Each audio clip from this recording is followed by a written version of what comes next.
How do you prepare for a tournament? For many, it's countless hours on the range. But I suggest you also get out on the course frequently and learn to plot your way around it. That's how I'm preparing for the upcoming Vancouver Open. Played at 3 different courses. I want to get to know each of them, where to hit it and where to miss. Starting here with MCCLEERY, which is known for being a tight track. So 2 years ago you saw me play around here, and this is the course in that 3-day tournament that always messes me up. The rating isn't that hard, so my index translates to a 7 handicap here, so my target score here is 78. Guess below what we're going to shoot in the warm-up round and how much it'll differ from the tournament round. And everyone who guesses right is going to be eligible to receive some free merch. 237 to a back flag. Back to the golf. This was actually only a few degrees off my target line, and it was lucky to avoid a worse fate. So right off the bat, I'm beginning to understand why locals call this place the bowling alley. Bit short-sided here, but we're green high anyway. Being greenside in 2 on a par 5 is a great way to start a round. But despite a generally tidy short game, I'm actually pretty mistake-prone with my long wedge. Those are the types of score killers that are so easy to overlook when you're busy bashing balls at the range. And to be honest, I don't practice this shot much either. Thanks. But I do play a lot, and I'm lucky to pull it off better the second time and escape with par. Okay, so like up the left here. My focus today is to ID which holes I won't hit driver on, and learn the misses to avoid. First lesson learned. I think it's under it. Miss left on this hole. It's okay. Better than the same miss with driver. This tree is really blocking me, so this is a good shot for me to know I'm going to have to hit here. I'm just taking an 8 iron. This is something else I should get a hang of doing, because like many of us, I'm not hitting a lot of these at the range. So it's past the pin, so now I'm just going to have a long putt down the hill, but that's fine. So I haven't hit a putt yet. All about pace. And as is always the case for me, if I want to compete, I'll have to shave strokes on and around the greens, which I'll try to get a feel for today. Not a whole lot of this. The first lag was long, but I watched what it did after the hole, and lo and behold... So I just finished saying to Dan, on this 200-yard par 3, my miss is always left and right because I try to hit this hybrid too hard. Today I'm just going to take a smooth swing with it and try to keep it straight, and if it doesn't get there, that's okay. Another way to say this is swing easy, kind of a low bullet, and accept the extra distance. Oh wow, this is quite a putt.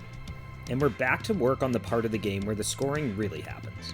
More than half of our shots are taken around the greens. And after misjudging the speed of my first lag putt, so happy with that. This one's much better, and we make par. Okay, very tough hole. I don't want to miss right, because then you're hooped. I'm actually aiming at that tall tree left of the 150. I'm doing a much better job hitting my targets with driver lately thanks to swing tweaks, but more on that later. Okay, 175 for the pins all the way at the back. 165 club. But like I said, this course narrows a lot. This looks okay. Hold it a bit. Ooh, clipped the tree. Oh, and then came down short. And we're right back to the scrambling game. But this one's not going to do it. It's a little heavy. Chunked it. And fails to get to the upper tier of the green. But mistakes are unavoidable. And solid lag putting allows us to limit this mistake to just a 5. So 170, but we figure front pin, the wind's a bit into us, and from the left, I'm just gonna try to hit a smooth 5 iron. Chunky. Oh, fading. Sit. Despite my frustration here, I'm taking in a lesson. That is fine. Not gonna hurt. Namely that this is a very playable miss. I'll note this for the tournament. Short left leaves a blind bunker shot, and long leaves a blind pitch. Thanks. But this miss... Yeah, I'll just go get it out of the way. Leads to an easy up and down. Okay, up the left, please cut. On to stroke hole 1. There's water on the left and trees down the right. So I'm very pleased to thread the needle here with exactly the shape I've been working on. 44. You think we're into wind? Yeah, 144 and into. I'm gonna just back off a 7 iron. An ego-free club selection here allows me to take a nice easy swing at the middle of this green. But remember what I said about how many of our strokes come around the greens? Whoa! Slow down.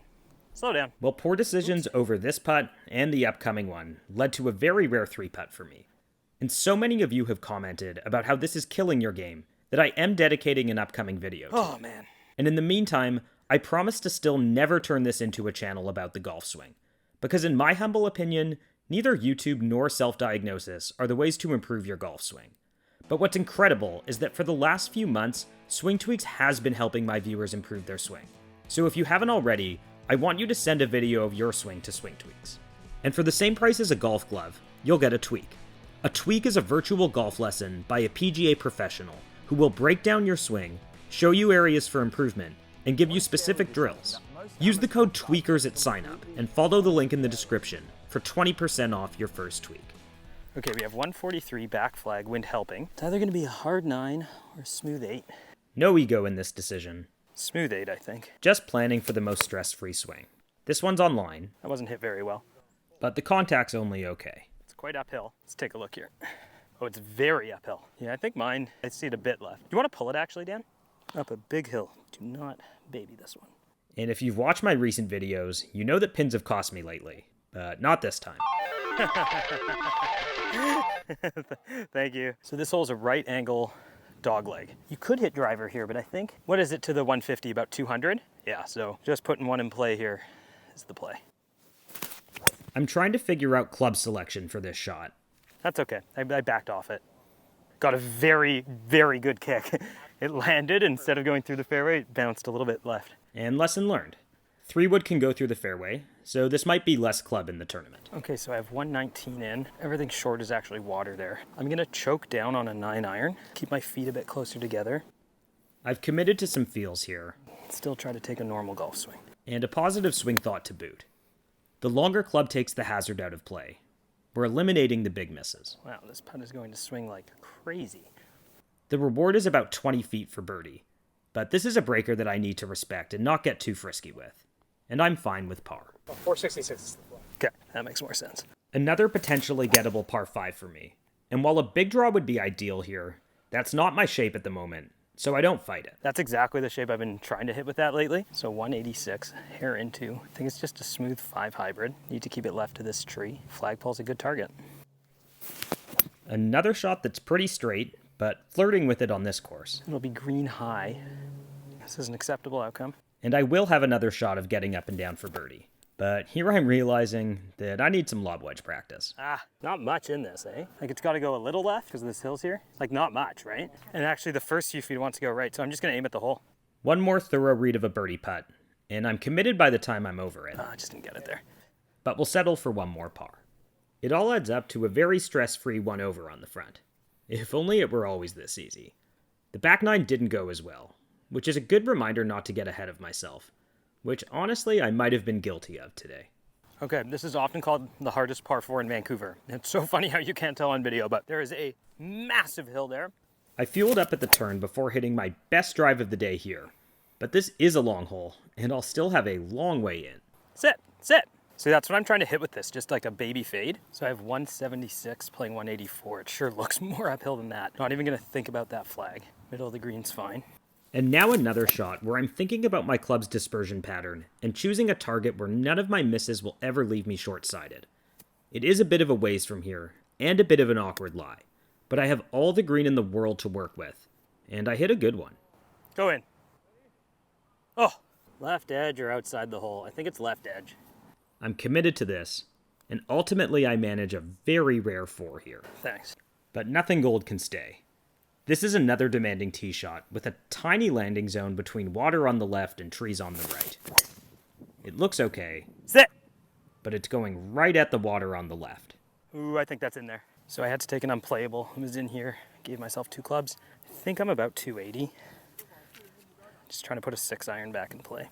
Another one we don't practice much at the range. Oh my. The ball was above my feet, and I missed it. Is there a golf course up there?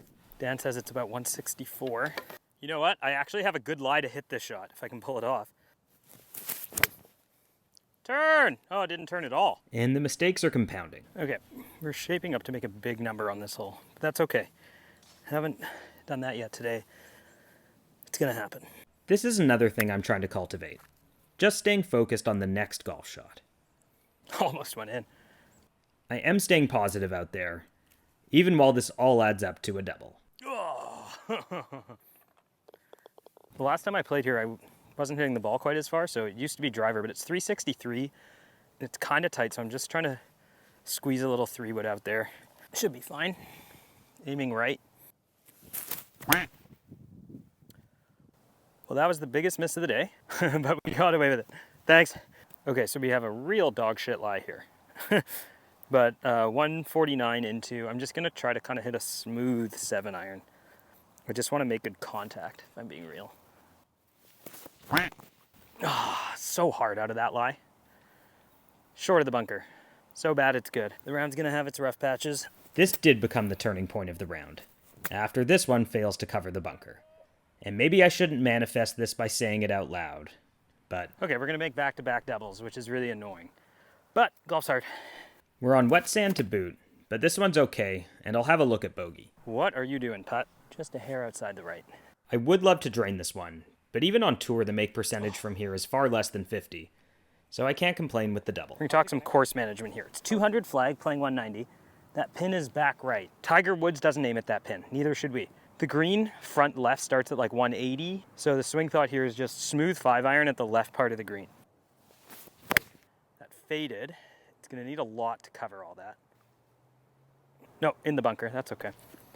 We'll harness Mo Norman's alert attitude of indifference, and just accept this outcome. I think that was good. And now, another miscue. No, not even close. Whoa, was that bad? On the plus side, it's only a single square this time. Okay, tough hole here. It's been a tough little stretch, that's okay. Another drive and play on a tight driving hole. And apologies for some technical problems that plagued us for these last few holes. I don't know what happened there. We missed a shot, but we had 250 from the left rough. Hit it okay, probably about 40 short. Can you, Dan, stand behind this and make sure it doesn't stop recording? It did that a second ago. And I'm thinking about everything but the shot here. Well, that was not what we wanted to do. And if one bad wedge shot wasn't enough, how about another one? This time we'll just opt for the Texas wedge. It's much better judged, but the bogey train will continue. Wow, this is a tough hole. But I think it has to be a driver. They say only divert from your shot shape if you're given no choice.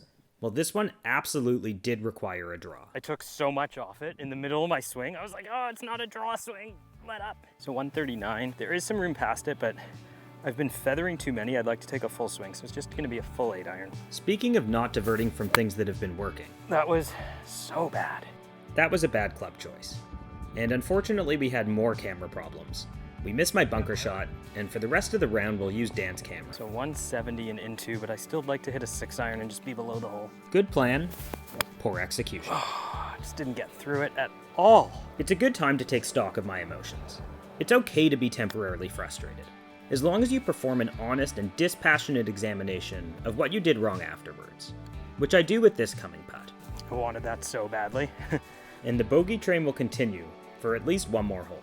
Okay, this needs to be a big cut up the left. It's McCleery's final demand for you to shape a tee shot. We can go. Yeah, didn't go very far. But mission completed. And after this shot, I'm beginning to get a sense of what I need to work on before the tournament begins. I've hit some stray hybrids, and some lob wedges that haven't brought me close enough. Oh, not enough. And here on 17, it's going to lead to yet another long par putt. That was so bumpy. And I'm actually fortunate to escape with the bogey. What is this hole, like 370? You get boxed out if you go left, right? It's obviously not the back nine I wanted, but I feel like I mostly stayed in it, and I'm happy to end the day on a high note with this drive. Okay, 102, smooth gap wedge. And this is actually my favorite number in. I know I've hit it well, and you'll see me running to get a look at just how close it is. That should be good. It leaves me a bit of work. Nope. And it's not quite meant to be. And we'll close the back nine 9 over par. So to recap, I made some decisions today about club selection and where to miss on certain holes, and I learned some shots I want to grind on before teeing it up in the tournament. And a reminder to comment below by guessing my score in the tournament, to be eligible to win some fresh Not a Scratch golfer merch, hot off the presses.